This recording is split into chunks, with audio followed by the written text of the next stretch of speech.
claro, hasta que no viene aquí no sabe realmente. Bueno, pues ya estamos aquí y lo hacemos para hablar de literatura. Estamos con Isabel Agüera Espejo Saavedra, más conocida por Isabel Agüera, una escritora que es no solo una escritora, sino que es literata y pedagoga a un tiempo, que lleva escribiendo tanto artísticamente como en un sentido, digamos, de estudio docente desde siempre, desde sus inicios, que tiene más de 50 obras publicadas, reeditadas, traducidas a muchísimos idiomas y un sinfín de inéditos que espero nos vaya ofreciendo paulatinamente. Hoy nos visita para hablarnos de su guía práctica para abuelos con nietos. Pues Isabel, si me permites, vamos a enseñarla para que la vean todos nuestros espectadores. Muy buenos días, Isabel, en primer lugar. Buenos días. Gracias por tu presentación generosa. Solamente y humildemente quiero hacerte una pequeña rectificación. Son más de 60. Madre mía, entonces ya esa información estaba, había que actualizarla. Es un récord, sí, de verdad, es increíble, pero sí, es que este año me han publicado 4. Madre mía. Por eso los traigo. Qué barbaridad, Porque... qué cantidad de trabajo, Isabel. Pues bueno, capacidad, constancia y disciplina, porque yo a las 5:30 estoy todos los días trabajando, ¿sabes? Y claro, eso da para mucho. Claro, efectivamente. Que para mí no hay festivos, ni hay domingos, ni hay vacaciones, pero no es por algo que yo pueda presumir de nada, porque es un placer. De hecho, es casi lo único que deseo, que me dejen tranquila para yo estar en mi ordenador escribiendo. Está claro que ya tu trayectoria, que teníamos la oportunidad de leer y de conocer, habla de una persona totalmente volcada y totalmente feliz en el acto de la escritura. Sí. Es muy curioso en tu caso esa asociación entre la literatura y también, digamos, el ámbito de lo pedagógico en general. Pues mira, mis preliminares cosas fueron literatura. De hecho, mi primera inserción en el mundo literario fue con una novela titulada Buscando en la vida, que ganó el premio Blasco Ibáñez pues, a principios de los 80. En aquella editorial, que era la editorial Prometeo en Valencia, pues consideraron que al ser mi nombre inédito, pues que no iban a tener, iban a tener que gastar mucho en publicitarme. Y cogieron la alternativa de publicar al finalista. Y me propusieron que alguna entidad cordobesa colaborara con ellos para coeditar. Yo pues en aquellos años con mis niños pequeños, con los problemas de una madre, del colegio, de todo, pues no obstante me fui a la Diputación sin conocer a nadie, me pasaba los días con mi original así, esperando a que alguien me recibiera. Tuve la suerte de topar, porque eso fue una verdadera suerte, con Villegas, ya hoy fallecido, y con Antonio Zurita, que leyeron la obra, les encantó y me dijeron, no, esta no la vamos a coeditar, va a ser la primera novela que va a editar la Diputación. La editaron, se agotó, la reeditaron. Es una mala edición, no en cuanto a presentación, sino a redacción, no a redacción tampoco, a correcciones, porque en aquellos tiempos los medios que había eran casi manuales, se perdían las pruebas, había que volver a corregirlas, pero bueno, el libro se quedó. Y yo persistí, quería seguir con la novela, escribí otra que me la publicó El Almendro, pero hubo un escritor sabio, porque yo lo considero sabio, Carlos Muñiz, que estaba entonces superior jesuita aquí en San Hipólito, del cual yo era una gran amiga y el amigo, por supuesto, y me dijo, Isabel, hay infinidad de escritores tratando el tema de la narrativa, pero hay estas palabras me dijo, una acera que está libre para ti, que es el de la educación. Tú eres una maestra que escribe, porque no todos los maestros que escriben saben hacerlo. Tú sabes, ¿por qué no intentas por ese camino abrirte paso? Y efectivamente yo tenía ya en experiencia cantidad de cosas inéditas, creativas, que me dieron lugar a la primera obra que se llamó Creatividad y Lenguaje, que se publicó en el año 89 y de verdad te puedo decir que hoy se puede considerar un clásico porque a pesar de tantos años sigue siendo un récord de ventas, se sigue reeditando, está traducida y yo creo que es raro el maestro de España y de Sudamérica y de Portugal que no conoce esta obra. Y ya a partir de entonces pues es simultánea, obras literarias, obras pedagógicas, obras de teatro, cuentos, literatura infantil, adolescentes, pues bueno, todas las técnicas y sobre todo también muy importante, siempre lo digo, porque creo que también es un récord, más de 35 años con 2 columnas en el diario Córdoba, ininterrumpidas, porque jamás, ni siquiera cuando murió mi marido, que entonces me planteé el dejarlo porque el ánimo que yo tenía no era para seguir, pero pensé o sigo esta semana siguiente o ya lo dejo definitivamente, y seguí. Y hasta hoy, gracias a Dios, pues sigo. Pues todo un ejemplo de constancia y sobre todo de voracidad con la lectura y con la literatura y con el conocimiento. Sí, luego tengo también una faceta que es bastante desconocida, a pesar de que ya son 3 las exposiciones, que es sobre montajes digitales. He tenido ya 3 exposiciones y de hecho tengo un blog dedicado nada más que a esto y es una de las cosas que más satisfacción me han dado, porque pienso que, bueno, a mi edad, en mis circunstancias y todo esto, incorporarte a las nuevas tecnologías e incluso ponerte a nivel de gente joven que hace montajes, que maneja el Photoshop, pues yo hoy día puedo decirte que lo he logrado. Es fantástico y además el no dejar de tener proyectos y no dejar de construirse, ¿no? Porque un artista siempre está en construcción.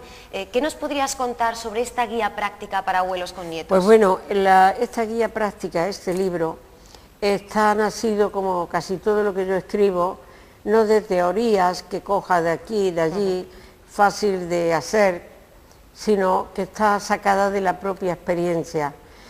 Ya como abuela y ya también como profesora, como persona observadora, que por esto que te he dicho de que me levanto a las 5:30, bajo a una cafetería que hay en mi bloque que abre a esa hora y estoy allí todos los días a las 6 de la madrugada, pues veo y he observado el tráfico de niños en cochecitos, niños recién nacidos, niños de 1 año, de 2 años, que a esa hora pues los padres llevan a casa de los abuelos. Y a mí esto me ha interesado mucho porque efectivamente he podido comprobar que al incorporarse la mujer a la vida laboral y sobre todo ahora con la crisis donde se han adquirido compromisos tan grandes porque la competitividad nos ha llevado a grandes disparates como hipotecas de todo tipo, a pedir dinero para todo, pues ambos, la pareja, tienen que trabajar y trabajar todas las horas que puedan y encuentran pues como guarderías más cómodas, más baratas y más seguras los abuelos. Pero a mí, mi opinión, respetando la opción que cada abuelo decida, pero mi opinión es que los abuelos no pueden, ni por ellos, ni por el bien de ellos, ni por el bien de los niños, dedicarse las 24 horas a cuidar niños. Es un punto de vista que yo comparto también y bueno, y que simplemente es un inicio de lo que nos cuenta, que son pues muchas estrategias también pedagógicas, ¿no? Sí, es que una de las cosas que yo pienso es que los abuelos y abuelas, a pesar de la mejor voluntad que tienen para que los niños, el tiempo que pasan con ellos, sean felices, pues por muchas razones como son físicas, que les impiden una actividad que los niños requieren, el juego, el sacarlo, el entrar, estar con ellos. Por otra parte, pues muchos no han ido nunca, ni siquiera a lo más elemental. Yo comentaba anoche en la presentación, que una señora me decía, ¿qué hubiera dado yo por estar siquiera un día en el recreo de un colegio? Nunca había ido a la escuela. Ahora, estas personas mayores pues tienen posibilidades de asistir a centros cívicos, a centros donde se les proporciona tanto la enseñanza elemental de lectura y escritura como otras manualidades, pintura, cantidad de cosas en las que ellas de alguna manera se sienten pues compensadas, satisfechas e integradas ya en otro mundo. Y el cuidado de los niños pues se lo impide. Pero también la salud, y sobre todo yo considero que para los niños no es conveniente, porque los niños, ante este tema de la incapacidad y de la falta de preparación que tienen los abuelos, y sobre todo psicológica y pedagógica, los niños pasan muchas horas delante de la televisión, viendo toda clase de programas que unos son porque ellos quieren y otros que la abuela ve la telenovela o ve el Sálvame o ve lo que sea. Sí. Y oyen conversaciones de vecinos que entran, noticias que cuentan, y yo creo, o están todo el tiempo con los Nintendo, o los más mayorcitos van con su ordenador, porque yo lo he visto, y yo creo que eso no es beneficioso para los niños. Y ahí pues lo que hago es sugerir una serie de actividades, recuperando muchas de las que los abuelos de hoy hicimos en nuestra infancia, están perdidas y que sin embargo son de un coste económico mínimo, pero muy divertidas porque yo lo he experimentado con mis nietos. Y por otra parte, además de ese tipo de sugerencias, pues hago también una especie de manifiesto de recomendaciones a los abuelos para que de alguna manera esos niños no pasen el día en este tipo de cosas, sino que se sientan responsables de hacer algo de ayuda a la casa de su abuelo, cuando después en casa de sus padres, como puede ser, por ejemplo, regar una maceta, regar unas flores, doblar una ropa, limpiar una mesa, limpiar el polvo, pero que los niños sepan que tienen obligaciones desde pequeñitos.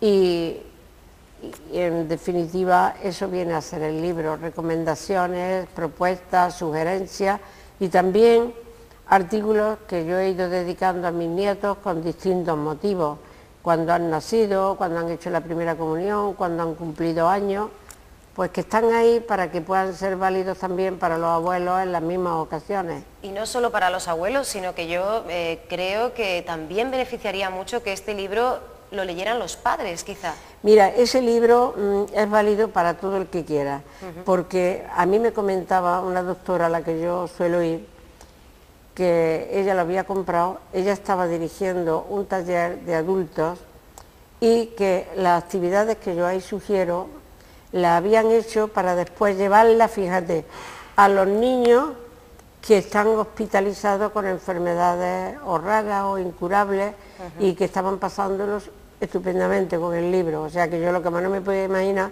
es que estas actividades iban a llegar primero a pasar a adultos, a gente joven, que después, como una especie de ONG, se desplazan a los hospitales para trabajar con estos niños.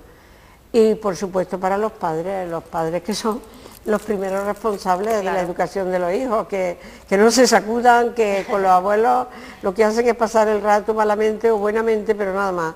Pero la educación tiene que ser cosa de ellos. Claro, por eso lo decía, porque creo que es importante que tomen conciencia del trabajo abnegadísimo que hacen los abuelos con sus nietos en estos casos. Y también, pues bueno, el que sean conscientes de que los abuelos de hoy día, yo les recomiendo mucho en charlas que tengo con mayores y eso, que no se pueden quedar atrás, que tienen que estar insertos en esta sociedad y que para ello pues tienen que saber qué pasa en el mundo, qué pasa en nuestra ciudad, qué pasa en España, poder conversar, poder opinar, poder tener un criterio y para eso incluso para relacionarse con sus nietos mayores. Tengo ahora un nieto adolescente, bueno, adolescente, ya tiene 18 años, que es el mayor, y yo quiero hablar con él tanto de música como de grupos, como de su vocabulario. Abuela está como me dice que estoy empanada, y ya le contesto yo, pues más o menos en el mismo, hay que estar al loro en todo lo que hoy día es importante para los niños, para los adolescentes, para los jóvenes. Un mayor no puede quedarse atrás. Entonces, Isabel Agüera parte, digamos, de la creencia o el convencimiento de que la literatura sí puede hacer, o la escritura en general, como en este caso, sí puede hacer, digamos, cambiar o evolucionar a las personas, ¿verdad? Pues sí. Todo eso está recogido en el libro y además está recogido de una manera muy práctica, de forma que basta abrir por alguna página para encontrar un recurso, una estrategia, una forma de pasarlo. Bueno, pues estamos hablando con una escritora a la que yo le he leído que vive la creatividad, digamos, como una fuerza interior.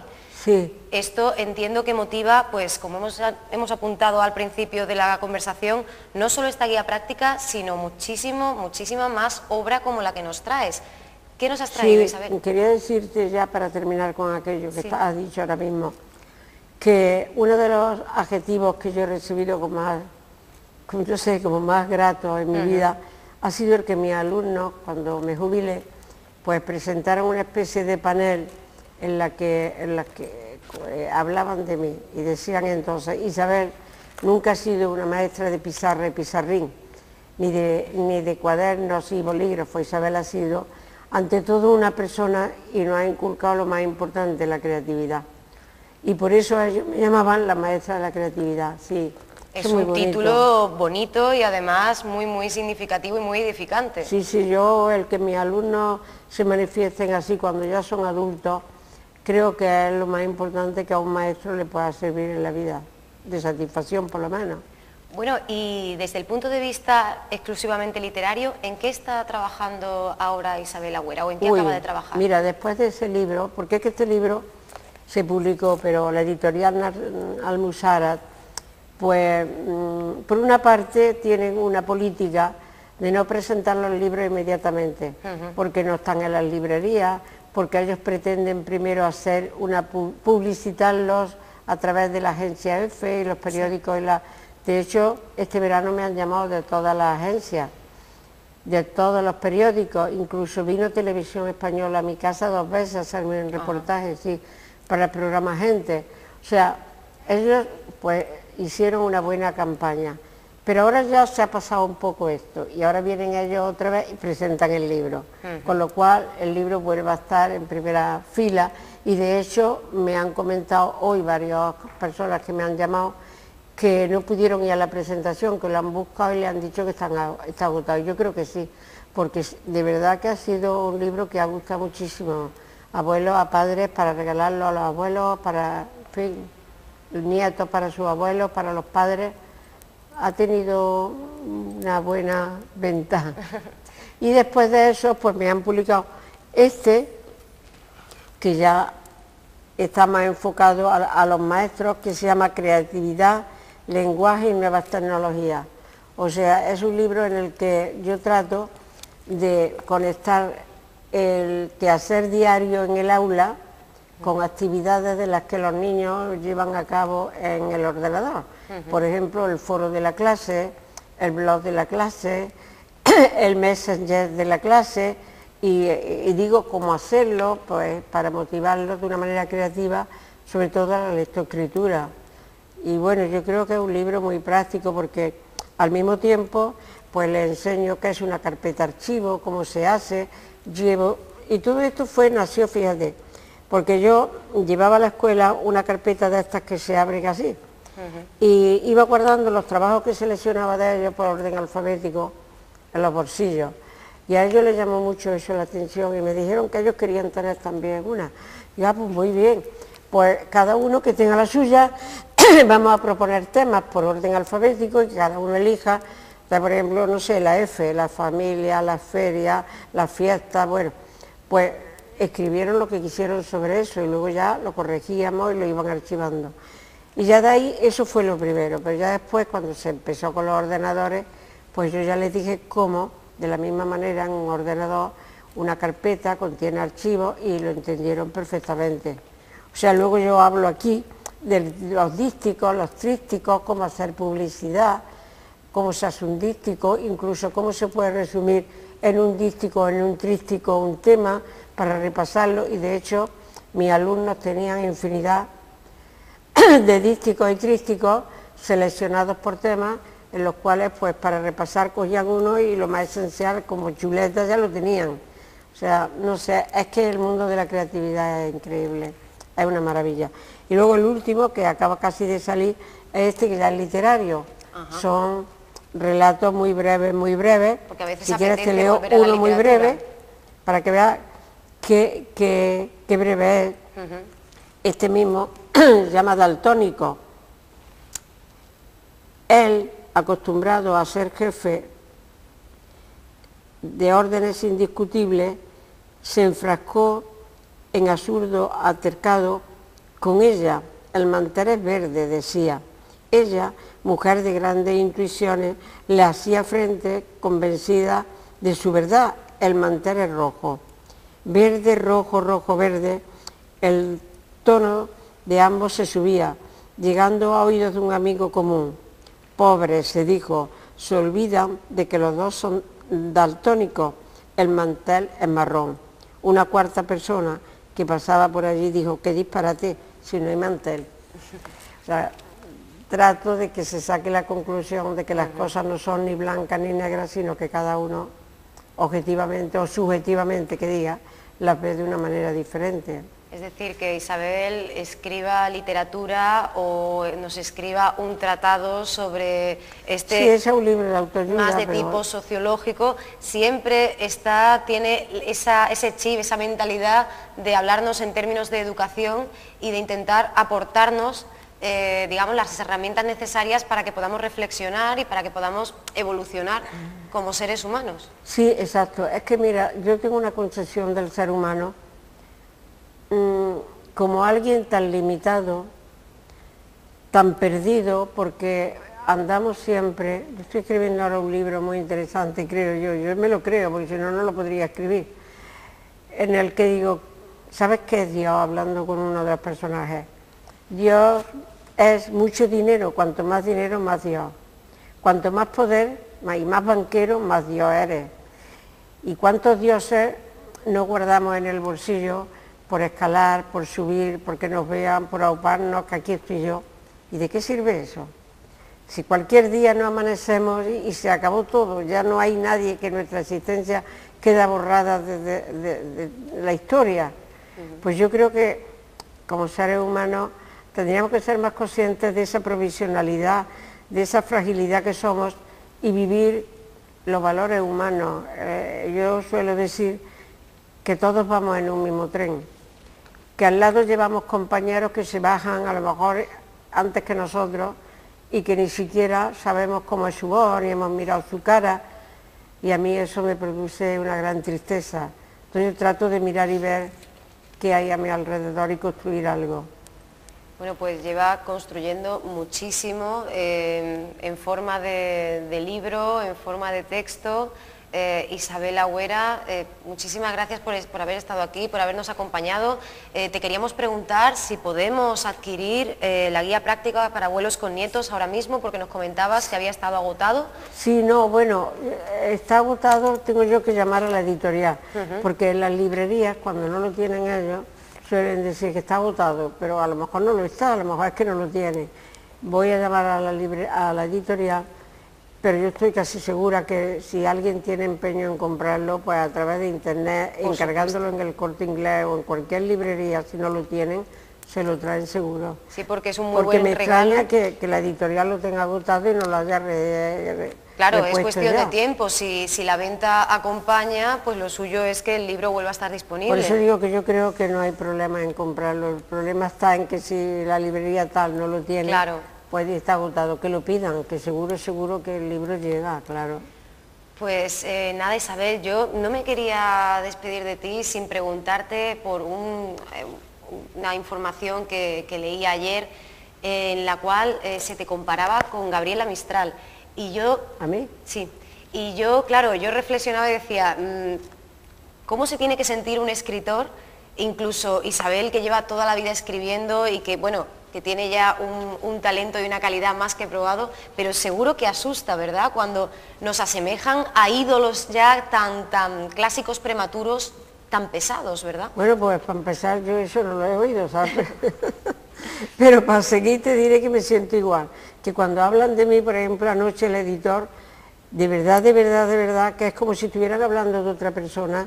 Yo no me reconozco cuando hablan de mí, por esto que te he dicho, porque yo no me considero nada en este mundo, nada más que una persona que trabaja, y que todos los trabajos, cuando se hacen bien, con vocación y con ilusión, pues son igualmente válidos, y aunque no nos marquen esa trayectoria de cara a los demás, pero la satisfacción personal es lo que importa. Y yo siempre le digo a mi hijo, porque claro, son jóvenes, y a ellos, sobre todo mis nietas, abuela, ¿y qué hay que hacer para ganar y para triunfar? Y la fama, para ser famoso. Y yo siempre les digo, hay que distinguir entre ser famoso y triunfar. Triunfar es la satisfacción, creo yo, de haber hecho lo que en conciencia tú has creído que era tu obligación, tu deber, te lo has impuesto, lo has seguido, lo has trabajado con ilusión, porque hoy día la gente va al trabajo porque tiene que ir, pero no tienen profesionalidad, vocación, amor, y no ponen empeño en lo que hacen porque salga bien. Bueno, eso, la satisfacción esa es lo que yo considero triunfar, y en ese sentido yo te digo que me siento satisfecha. Yo no he podido hacer más. Yo desde que cumplí uso de razón, si es que lo cumplí, porque era con 7 años y todos no teníamos uso de razón nadie, y yo creo que lo tengamos todavía, pues empecé a escribir. Mis primeros cuentos ganaron premios, Nación Católica, en Falange, en todo aquello. Daba clase a los niños pobres, que había tanto, por desgracia, sentados en los bordillos. Entonces estábamos sentados en el suelo. En los bordillos de las calles yo me ponía a enseñarle a leer cuando era una niña. Y yo no he podido, creo que algo habré hecho mal, mucho, pero no ha sido mi intención. He hecho lo que he podido, entonces yo me siento satisfecha. Ahora, famosa, eso no depende de uno, eso depende de los demás. Y depende también mucho de que te sitúes en el mundo en una especie de, ¿cómo te digo?, de palanca, donde haya alguien que al otro lado que empuje. Y hoy día estos son la política, estos son los movimientos de todo tipo, pero yo, sinceramente, respetando todas las opciones, respetando a todo el mundo, yo jamás he pertenecido ni perteneceré a nada. De forma que nunca seré famosa, pero lo que he conseguido ha sido por mi trabajo y mi esfuerzo. Pues seguro que esa sencillez es precisamente lo que hace de la obra de Isabel Agüera pues, una obra de tanta calidad y tan sumamente interesante y tan enriquecedora. Así que, bueno, como te decía antes, te damos las gracias por haber estado aquí. Nada, a vosotros. Y te deseamos pues, que sigas con ese ánimo, con esas ganas de trabajar y que tus libros sigan siendo pues, un auténtico éxito. Bueno, pues yo agradezco mucho que siempre sois muy receptivos a mis cosas y, bueno, que pronto nos veamos con motivo de alguna otra obra para poder charlar de ella como hoy. Estamos